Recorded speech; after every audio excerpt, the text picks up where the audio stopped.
In this video, I'll share tips on how to manage panic attacks and anxiety at work. How do I know about these tips?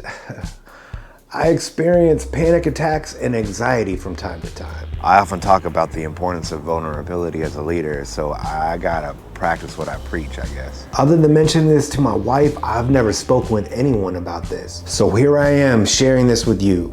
Now, I've been praised for my public speaking and ability to comfortably converse and build rapport with others, but in reality, it's not that simple anymore for me. There are times that I have no problem speaking about whatever in front of a large group. However, there are other times, whether it be one person, a small group, or a large room, I experience a panic attack that I have no control over. I usually push through, but my heart is pounding in my chest. I can't breathe. I turn red and flush, and I have extreme difficulty thinking or putting my words together. All I can think about at the time is running away, running out of the room, retreating, hiding, and again, I feel like I have no control over the situation. The fear of the uncertainty of when the next panic attack will strike is probably the worst part. I will say that I've never been diagnosed or seen a doctor for this condition. I'm just going off what I've read and what I feel. Again, I've never shared this with anyone. If you've been following my YouTube channel, you've probably seen that I'm a fan of the Apple TV show Ted Lasso. In the second season, Ted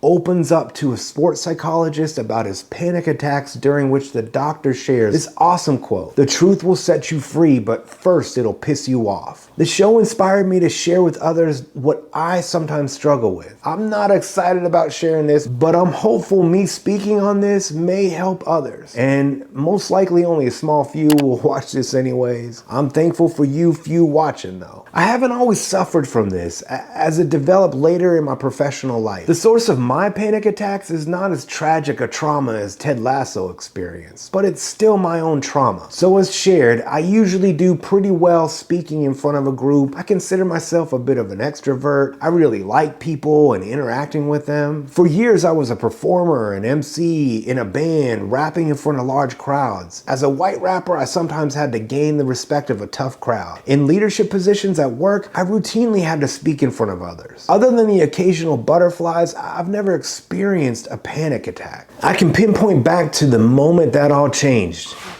I was asked to present to a group of senior leaders about some potential new performance management concepts I learned about from a recent conference I attended. This was a rather straightforward task for me, nothing major or out of the ordinary. But the difference was, just prior to this, I was passed over for a manager position I thought I deserved. Further insult was the person they went with reported to me. There were some things that seemed unfair about the decision and the process, but I don't want to get into that. Point was, at the time, I was unhappy with many of the senior leaders that I would be presenting to. I prepared a slide deck and presentation as normal, but at the last moment, I made changes and additions to essentially tell the group they had too many competing priorities and needed to change their culture and leadership. Needless to say, telling the room they needed to change didn't land well. My feelings of resentment, anger, shame, doubt, inadequacy, humiliation, denial came crashing down, and I came to a realization in that moment while presenting that this group didn't think I belonged there, and I suddenly felt something I never experienced before: panic. In that moment, I was trying to push through the slides, but I couldn't breathe, and I felt like I was on the verge of passing out. All I wanted to do was leave. I'll be honest, there's parts that were a bit of a blur. Everything I read about panic attacks, well, that's what this felt like. After my shame, embarrassment, and humiliation from not being promoted to a position I worked hard for just intensified exponentially. No one from that meeting ever checked on me or asked me about how I was doing or feeling. My boss at the time basically said, "Well, you just showed everyone why you weren't selected for the manager role." Ouch, that hurt. The worst part was this self-doubt crept in deep and suddenly spilled over randomly to times I had to speak to others. Whether it be an individual, a small group, or a large meeting, I started experiencing panic and anxiety when speaking, and I had no control over when it would occur. It didn't happen all the time, but I had no idea when this would come on. The fear of a condition I had no control over was extremely stressful, especially especially being in professional leadership roles, that it was expected you presented often and you presented well. And here I am, someone who prides myself, is recognized, and essentially climbed the corporate ladder by being skilled at articulating myself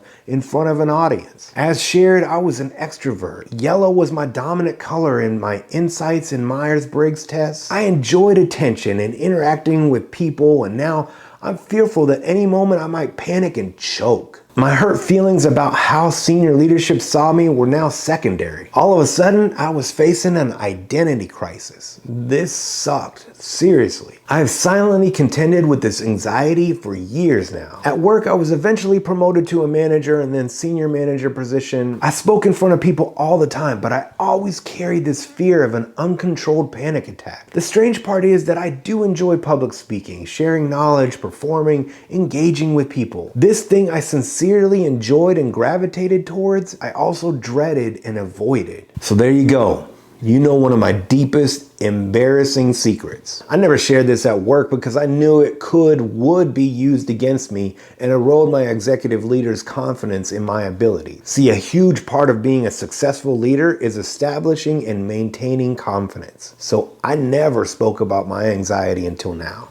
You know, I desperately wanted to be able to turn it off. I wanted to be able to go back in time, but I can't unsee it. It won't go away. I can't unsee it. I guess that's what happens when you have some sort of trauma. Now, you may be able to turn it off with some sort of hypnosis or deep therapy, but what worked for me and everything I've read from the experts is you determine and practice a strategy to manage anxiety and panic. With any problem I face, I Google it, research it, read about it. I do want to share some of the things that I did to cope and regulate my anxiety when it came to speaking. Some of this is recommended by experts, and some of this is just things that work for me. First, research indicates that you should try to shift that nervous feeling into excited energy. Anxiety and excitement are apparently similar states of high activation with the same biological chemicals. We just perceive them differently based on the situation. Now, this is easier said than done. I try to see the situation instead of being a scary thing, but as an opportunity to connect with people and practice my public speaking. Essentially, I try to hype myself up and get excited about the moment. Trying to calm myself down never seemed to work, but one thing for certain, you do want to make sure you breathe. The next thing I try to do that's recommended by experts is to actually burn some of that energy when possible by doing some exercise. Taking a walk just before presenting, doing jumping jacks, or running in place can release endorphins that create a positive feeling and again, shift your nerves to excitement. Of course, this isn't always an option at work, but if you can even get a brief break to move around, I find this to help. One of the things I've found most helpful for me is to prepare. Prepare what I'm going to say. I'm not just talking about some notes and bullets. I'll try to write out at least the first 3 or 4 lines of what I'm going to say. I find that getting over that initial moment of fear helps me relax and focus on the rest of what I want to convey. This has also helped me to be more clear and concise, something I continue to work on. The main thing is, if I feel any hint of panic, I can just ignore everything else and read out loud. Now, this is easy when you're in a virtual meeting, but even in person, you can still read from your notes and no one will hold that against you. Whenever possible, I suggest preparing your thoughts and statements ahead of time. Of course, that's not always the reality in every situation. If you're asked to speak and you hadn't prepared a response, you can always use some go-to stallers while you get your mind right. That's a great question.